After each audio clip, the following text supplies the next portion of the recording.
Hello guys, ഞാൻ എൽദോസാണ്. എൻ്റെ ചാനലിൻ്റെ പേര് ഫോർത്ത് വ്ളോഗർ. നമ്മുടെ പ്രിയപ്പെട്ടവരോട് കൂടെയുള്ള ഓരോ നിമിഷവും നമുക്ക് എത്ര പ്രിയകരമാണ്.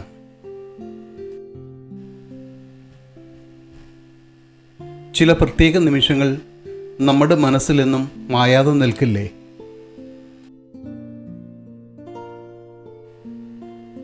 അപ്രകാരമുള്ള ഒരു യാത്രയെക്കുറിച്ചാണ് ഈ വീഡിയോ. എൻ്റെ അനന്തരവൾ ഹെപ്സിബയുടെ കല്യാണത്തോടനുബന്ധിച്ച് കുറേ അതിഥികൾ ഗോവയിൽ എത്തിയിരുന്നു.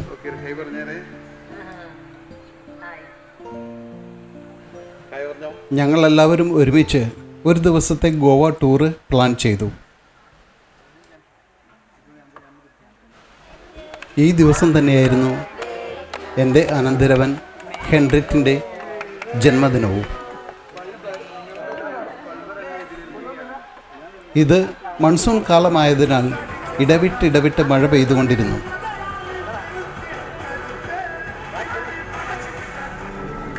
എന്നാലും ഞങ്ങളുടെ ഉത്സാഹത്തെ തണുപ്പിക്കാൻ ആ മഴയ്ക്ക് കഴിഞ്ഞില്ല.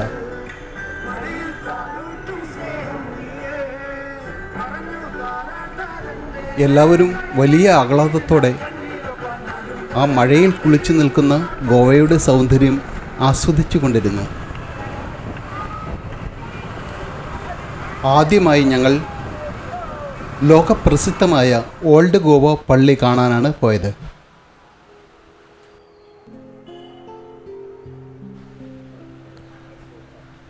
ഈ പള്ളിയിലാണ് 480 വർഷത്തിലേറെ പഴക്കമുള്ള സെൻറ്റ് ഫ്രാൻസിസ് സേവ്യറുടെ മൃതദേഹം കേടുകൂടാതെ സൂക്ഷിച്ചിരിക്കുന്നത്.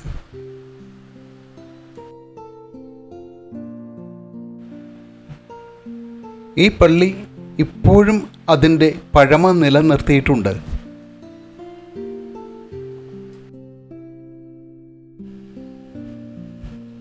പള്ളിക്ക് അകത്തുള്ള വീഡിയോ എടുക്കുവാൻ അവർ അനുവദിച്ചില്ല.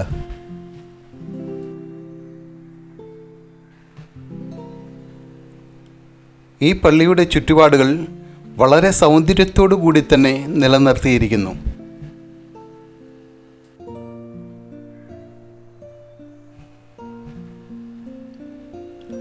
ശാന്തമായി നിലകൊള്ളുന്ന ഈ പള്ളിയുടെ പരിസരങ്ങളിൽ ദൈവിക ചൈതന്യം പകർന്നിരിക്കുന്നു.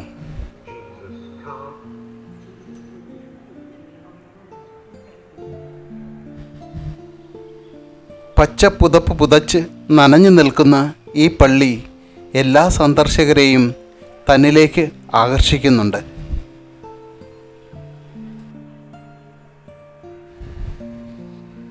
ഈ പള്ളിയുടെ മറുവശത്തായി റോഡിന് അപ്പുറം ഗോവ ആർക്കിയോളജിക്കൽ മ്യൂസിയമാണ്.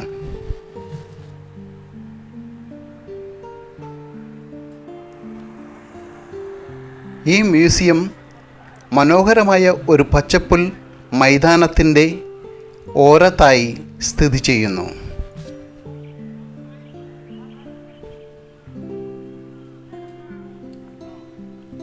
ആരുടെയും മനം കവരുന്ന ഒരു കാഴ്ചയാണിത്.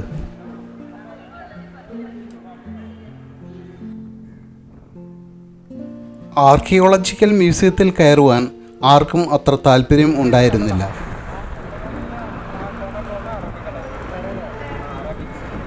അതുകൊണ്ട് ഞങ്ങൾ അടുത്ത ലക്ഷ്യസ്ഥാനമായ കലങ്കോട്ട് ബീച്ച് ലക്ഷ്യമാക്കി യാത്ര തുടർന്നു.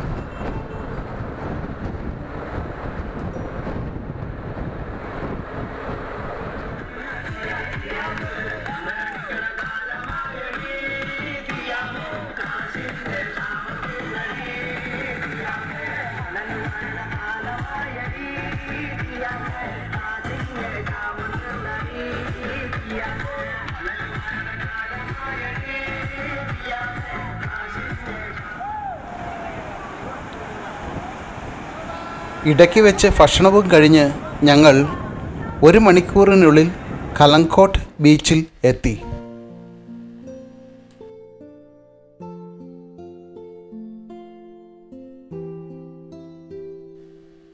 കടൽ അതിൻ്റെ രുദ്രഭാവത്തിലായിരുന്നതിനാൽ ഞങ്ങളിൽ പലരും കടലിൽ ഇറങ്ങിയില്ല. ഇതാണ് വളരെ പ്രസിദ്ധമായ കലങ്കോട്ട് ബീച്ച്.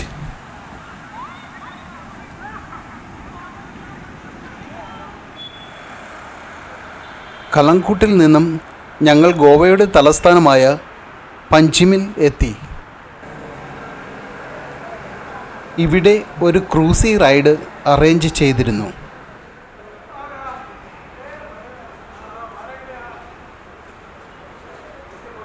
ഈ ക്രൂസി റൈഡിൽ അലങ്കരിച്ച ബോട്ടിലൂടെ മണ്ഡോവി നദിയിലൂടെ അറബിക്കടൽ വരെ ഒരു 2 മണിക്കൂർ യാത്രയുണ്ട്.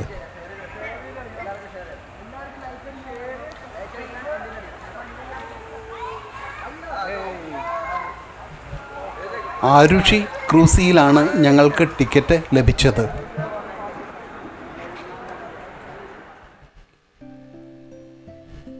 ബോട്ട് എത്തുന്നതിന് വേണ്ടി ഞങ്ങൾ അരമണിക്കൂറോളം അവിടെ കാത്തിരുന്നു.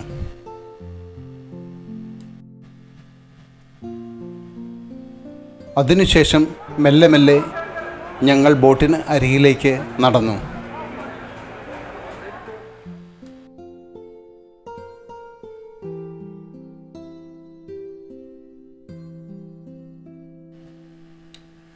സമയം സന്ധ്യയോട് അടുത്തിരിക്കുന്നു.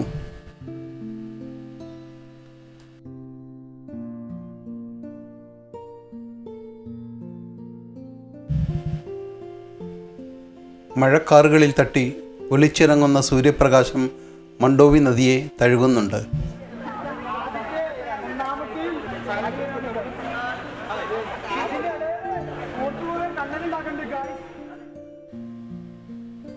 ഏകദേശം 5:30 ഞങ്ങൾ ബോട്ടിനുള്ളിൽ പ്രവേശിച്ചു.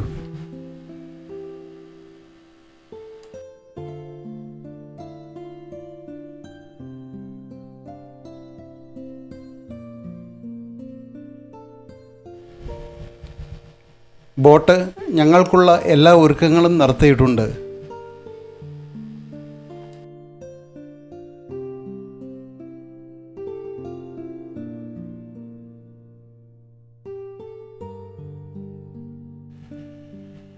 ഞങ്ങളെ കൂടാതെ വേറെയും സഞ്ചാരികൾ അവിടെയുണ്ട്.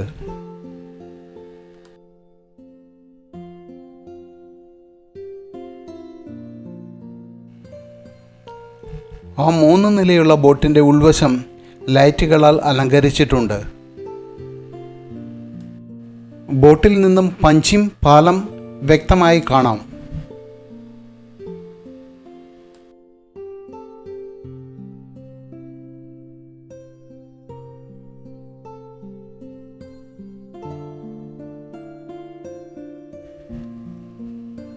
നിറമുള്ള വെളിച്ചങ്ങൾ നിറച്ച ക്രൂസിയുടെ ആ സ്റ്റേഡിയത്തിൽ എല്ലാവരും ഒരുമിച്ച് നൃത്തം ചവിട്ടിയും പാട്ട് പാടിയും ആ യാത്ര വളരെ ആഹ്ലാദപ്രദമാക്കി.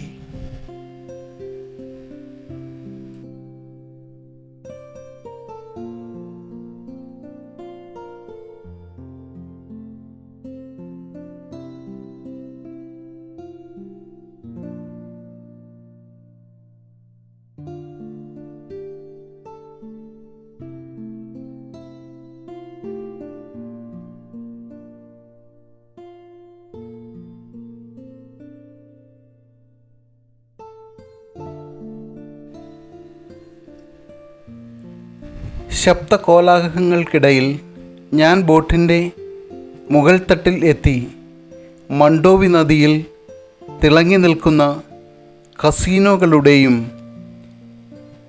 ബോട്ടുകളുടെയും ചിത്രങ്ങൾ എൻ്റെ ക്യാമറയിൽ പകർത്തി.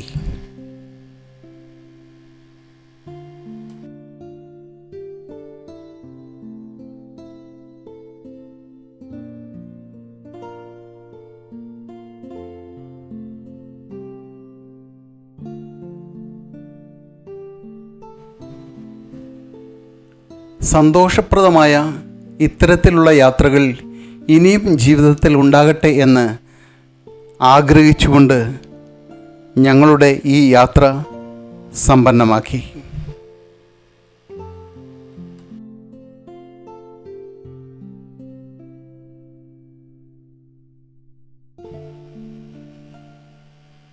മറക്കാതെ എൻ്റെ ചാനൽ കൂടി ഒന്ന് സബ്സ്ക്രൈബ് ചെയ്തേക്കുക.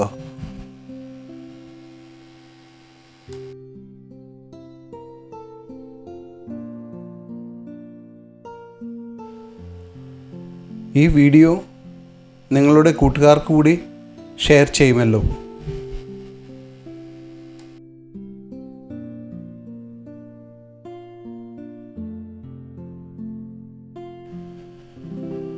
വീഡിയോ കണ്ട എല്ലാവർക്കും നന്ദിയുണ്ട്.